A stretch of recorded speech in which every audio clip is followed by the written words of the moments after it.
বিশ্ব সংবাদে আপনাকে স্বাগত। শুরুতেই জানাবো হাতে পাওয়া সর্বশেষ আন্তর্জাতিক সংবাদের শিরোনাম, পরে বিস্তারিত। জানিয়ে দেব এই মুহূর্তে হাতে পাওয়া সর্বশেষ গুরুত্বপূর্ণ আন্তর্জাতিক আপডেট সংবাদ। ইরান ইসরায়েল ফিলিস্তিনি ত্রিমুখী যুদ্ধ চলছে। এবার ইসরায়েলে সরকার পতনের ডাক। স্বাধীনতাকামী সংগঠন হামাসের হাতে জিম্মি ইসরায়েলিদের পরিবার এবার সরকার পতনের ডাক দিয়েছে। শনিবার তেল আবিবে একটি জরুরি সংবাদ সম্মেলন করেন তারা। এবারে জানাবো নেতানিয়াহুকে হিটলার বাহিনীর সঙ্গে তুলনা করলেন কলম্বিয়ার প্রেসিডেন্ট। জানাবো রাফা সহ গাজার বিভিন্ন অংশে ইসরায়েলের ভয়াবহ হামলা, নিহত 21। এদিকে মার্কিন প্রেসিডেন্ট জো বাইডেন বলেছেন, হামাস যদি জিম্মিদের আজই মুক্তি দেয় তাহলে আগামীকালই গাজায় যুদ্ধবিরতি কার্যকর করা সম্ভব। শনিবার সিয়াটলে নির্বাচনী তহবিল সংগ্রহে গিয়ে এমন মন্তব্য করেন তিনি। এর আগে শুক্রবারে বিভিন্ন কর্মসূচিতে গাজায় যুদ্ধবিরতি নিয়ে প্রশ্ন করা হলেও এড়িয়ে যান মার্কিন প্রেসিডেন্ট জো বাইডেন। এবারে থাকছে কেন কাশ্মীরে লড়ছেন না নরেন্দ্র মোদীর দল। বিশ্বের সবচেয়ে বড় গণতান্ত্রিক দেশ ভারত জুড়ে ব্যাপক নির্বাচনী প্রচারণা চালিয়েছেন প্রধানমন্ত্রী নরেন্দ্র মোদী, কিন্তু 1996 সালের পর এই প্রথম ভারতীয় জনতা পার্টি কাশ্মীরে প্রতিদ্বন্দ্বিতা করছে না, বরং সেখানকার 3টি আসনে প্রতিদ্বন্দ্বিতা করছেন স্থানীয় দুটি রাজনৈতিক দল, ন্যাশনাল কনফারেন্স ও পিপলস ডেমোক্রেটিক পার্টি। এবং সর্বশেষ জানাবো পাকিস্তানের জঙ্গি হামলায় 7 নিরাপত্তার সদস্য নিহত। পাকিস্তানের খাইবার পাখতুনখোয়া প্রদেশের উত্তর ওয়াজিরিস্তান জেলায় পৃথক দুটি জঙ্গি হামলায় নিরাপত্তা বাহিনীর 7 সদস্য নিহত হয়েছেন এবং আরও 2 জন আহত হয়েছেন। এতক্ষণ শিরোনাম শুনছিলেন, এবার বিস্তারিত। প্রিয় দর্শক, আপনি যদি এই চ্যানেলে নতুন হয়ে থাকেন, ভিডিওটি দেখতে দেখতে চ্যানেলটি সাবস্ক্রাইব করে আমাদের সঙ্গেই থাকুন। আর এই ভিডিও সম্পর্কে আপনি আপনার মূল্যবান মতামতটি কমেন্ট বক্সে জানিয়ে দিন। আর হ্যাঁ প্রিয় দর্শক, জানিয়ে দিন ভিডিওটি কোথা থেকে দেখছেন। এবার ইসরায়েলের সরকার পতনের ডাক। স্বাধীনতাকামী সংগঠন হামাসের হাতে জিম্মি ইসরায়েলিদের পরিবার এবার সরকার পতনের ডাক দিয়েছে। শনিবার তেল আবিবে একটি জরুরি সংবাদ সম্মেলন করেন তারা। সেখান থেকে সব ইসরায়েলিকে রাস্তায় নেমে আসার এবং নেতানিয়াহু সরকারকে ক্ষমতাচ্যুত করবার আহ্বান জানানো হয়। কাতার ভিত্তিক গণমাধ্যম আল জাজিরা এ তথ্য নিশ্চিত করেছে। এক ইসরায়েলি জিম্মির ভিডিও প্রকাশ করেছে হামাস। এই স্বাধীনতাকামী সংগঠনটি জানিয়েছে, ইসরায়েলের বিমান হামলায় এই জিম্মি আহত হয়েছেন। তার মৃত্যুর সংবাদ প্রকাশের পরই অন্যান্য জিম্মি পরিবারের সদস্যরা সংবাদ সম্মেলন করেন। সংবাদ সম্মেলনে তারা বলেন, ইসরায়েলি সেনারা গাজার যেসব অঞ্চল দখল করেছিল সেখানে হামাস আবারও পুনর্গঠিত হচ্ছে। জিম্মিদের পরিবারের সদস্যরা সংবাদ সম্মেলনে প্রধানমন্ত্রী বেনিয়ামিন নেতানিয়াহুর তীব্র সমালোচনা করেছেন। তারা দাবি করেছেন, শুধু নেতানিয়াহুর কারণে জিম্মি চুক্তি হচ্ছে না। তারা বলেন, নেতানিয়াহু শুধু জিম্মিদের ফিরিয়ে আনতে বাধা দিচ্ছেন না, তিনি ইসরায়েলকে সাফল্য পেতে দিচ্ছেন না। হামাসের কাছ থেকে আমাদের জিম্মি মুক্তি করতে আমাদের নেতানিয়াহুদের কাছ থেকে মুক্ত হতে হবে। নেতানিয়াহুকে হিটলার বাহিনীর সঙ্গে তুলনা করলেন কলম্বিয়ার প্রেসিডেন্ট। ইসরায়েলি প্রধানমন্ত্রী বেঞ্জামিন নেতানিয়াহুর সঙ্গে কলম্বিয়ার প্রেসিডেন্ট গুস্তাভো পেট্রোর উত্তপ্ত বাক্য বিনিময় চলছে বেশ কিছুদিন ধরে। তার জের ধরে এবার নেতানিয়াহুকে নৎসি বাহিনীর সঙ্গে তুলনা করেছেন তিনি বলেছেন, নৎসি বাহিনী যেমন লাখো লাখো ইহুদিকে হত্যা করেছিল, তেমনি নেতানিয়াহু নির্বিচারে ফিলিস্তিনিদের হত্যা করছে। খবর আল জাজিরার।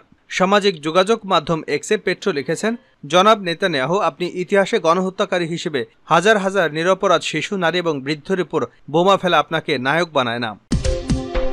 রাফা সহ গাজার বিভিন্ন অংশে হামলা, ইসরায়েলের নিহত 21। ইসরায়েল গতকাল শনিবার রাফা সহ গাজার বিভিন্ন অংশে হামলা চালিয়েছে। গাজায় ইসরায়েলি হামলায় কমপক্ষে 21 জন নিহত হয়েছেন। ইতিমধ্যে রাফার আরও এলাকা থেকে বাসিন্দাদের অন্যত্র সরে যাওয়ার নির্দেশ দিয়েছে ইসরায়েল। এর মধ্য দিয়ে ইসরায়েল রাফায় আরও বড় ধরনের অভিযানের ইঙ্গিত দিচ্ছে। জাতিসংঘ সতর্ক করে বলেছে, জনাকীর্ণ রাফা শহরে সরাসরি হামলার ক্ষেত্রে মহাবিপর্যয়ের ঝুঁকি আছে। এফপির সাংবাদিক, চিকিৎসক এবং প্রত্যক্ষদর্শীরা উপকূলীয় অঞ্চলটি জুড়ে ইসরায়েলি হামলার কথা জানিয়েছেন। জাতিসংঘ বলছে, আন্তর্জাতিক আপত্তি উপেক্ষা করে গত সপ্তাহে ইসরায়েলি সেনারা পূর্ব রাফায় প্রবেশ করে। এ ঘটনার পর গাজায় মানবিক ত্রাণ সরবরাহ বন্ধ হয়ে যায়।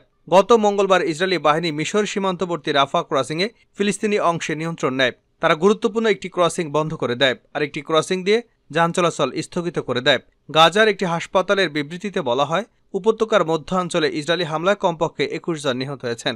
নিহত ব্যক্তিদের মরদেহ গাজার দেইর আল বালা শহরের আল আকসার শহীদ হাসপাতালে নেওয়া হয়েছে। প্রত্যক্ষদর্শীরা রাফার প্রচণ্ড বিমান হামলার কথা জানিয়েছেন। এফপির ছবিতে শহরটির আকাশে ধোঁয়া উঠতে দেখা গেছে। এছাড়া উত্তর গাজায় হামলা হয়েছে বলে জানিয়েছেন প্রত্যক্ষদর্শীরা। ইসরায়েলি সেনাবাহিনী বলছে, গতকাল দেশটির সেনারা ক্রসিংয়ে সশস্ত্র ব্যক্তিদের সঙ্গে লড়াই করছিলেন। তারা এলাকাটিতে অনেক ভূগর্ভস্থ টানেল খুঁজে পেয়েছেন। হামাস জিম্মিদের মুক্তি দিলে আগামীকালই যুদ্ধবিরতি সম্ভব, জো বাইডেন। মার্কিন প্রেসিডেন্ট জো বাইডেন বলেছেন, হামাস যদি আজই জিম্মিদের মুক্তি দেয় তাহলে আগামীকালই গাজায় যুদ্ধবিরতি কার্যকর করা সম্ভব। শনিবার সিয়াটলে নির্বাচনী তহবিল সংগ্রহে গিয়ে এমন মন্তব্য করেন তিনি।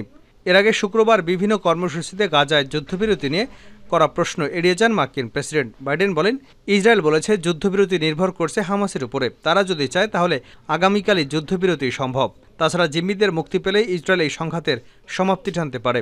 গত বছরের ৭ অক্টোবর আকস্মিকভাবে ইসরায়েলে ঢুকে হামলা চালান ফিলিস্তিনি স্বাধীনতাকামী সংগঠন হামাসের প্রতিরোধ যোদ্ধারা। তাদের ওই হামলায় ১২০০ ইসরায়েলি নিহত এবং পাশাপাশি ২৫২ জনকে জিম্মি করে নিয়ে যায় হামাস। অতর্কিত ওই হামলার প্রতিক্রিয়ায় সেদিন রাত থেকে হামাসকে নির্মূল করার লক্ষ্য নিয়ে গাজায় পাল্টা হামলা শুরু করে ইসরায়েল, যা এখনও চলছে। ইসরায়েলের হামলায় গাজায় এখন পর্যন্ত ৩৫,০০০-এরও বেশি ফিলিস্তিনি আহত হয়েছে, যাদের অধিকাংশই নারী ও শিশু। তাছাড়া এই সংঘাতে আহত হয়েছে প্রায় ৭৮,৭০০ জন ফিলিস্তিনি। গত বছরের নভেম্বরের শেষ দিকে সপ্তাহব্যাপী যুদ্ধবিরতি চলাকালীন ১০৫ জন জিম্মিকে মুক্তি দিয়েছিল হামাস। এর আগে আরও ৪ জনকে মুক্তি দেয় তারা। ইসরায়েলের ধারণা, হামাসের কাছে এখনও ১২৮ জন জিম্মি রয়ে গেছে এবং তাদের মধ্যে কয়েকজন মারাও গেছে। দ্য টাইমস অফ ইসরায়েল বলছে, ৩ জিম্মিকে জীবিত এবং ১২ জন জিম্মির মরদেহ উদ্ধার করেছে ইসরায়েলি সেনারা। ইসরায়েলি প্রতিরক্ষা বাহিনীর দাবি, মারা যাওয়া জিম্মিদের মধ্যে ৩ জন ভুলবশত সামরিক বাহিনীর অভিযানে নিহত হয়েছে। আইডিএফ নতুন গোয়েন্দা তথ্য এবং গাজায় পাঠানো সেনাদের প্রাপ্ত তথ্যের বরাত দিয়ে টাইমস অফ ইসরায়েলে জানিয়েছে, এখন পর্যন্ত ৩৬ জন জিম্মি মারা গেছে, আর অক্টোবর থেকে আরও একজন নিখোঁজ হিসেবে তালিকাভুক্ত। বাকি জিম্মিদের কপালে কি আছে তা এখনও অজানা। পাকিস্তানে জঙ্গি হামলায় ৭ নিরাপত্তা সদস্য নিহত। পাকিস্তানের খাইবার পাখতানখোয়া প্রদেশের উত্তর ওয়াজিরিস্তান জেলায় পৃথক ২ জঙ্গি হামলায় নিরাপত্তা বাহিনীর ৭ সদস্য নিহত এবং আরও ২ জন আহত হয়েছেন।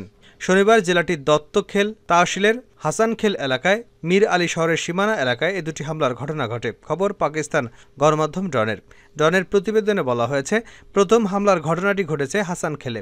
সেখানে নিরাপত্তা বাহিনীর বোমা নিষ্ক্রিয়কারী ইউনিটকে লক্ষ্য করে একটি বোমা বিস্ফোরণ ঘটানো হয়। বিস্ফোরণের পর জঙ্গিরা নিরাপত্তা বাহিনীর সদস্যদের লক্ষ্য করে গুলিবর্ষণ করে।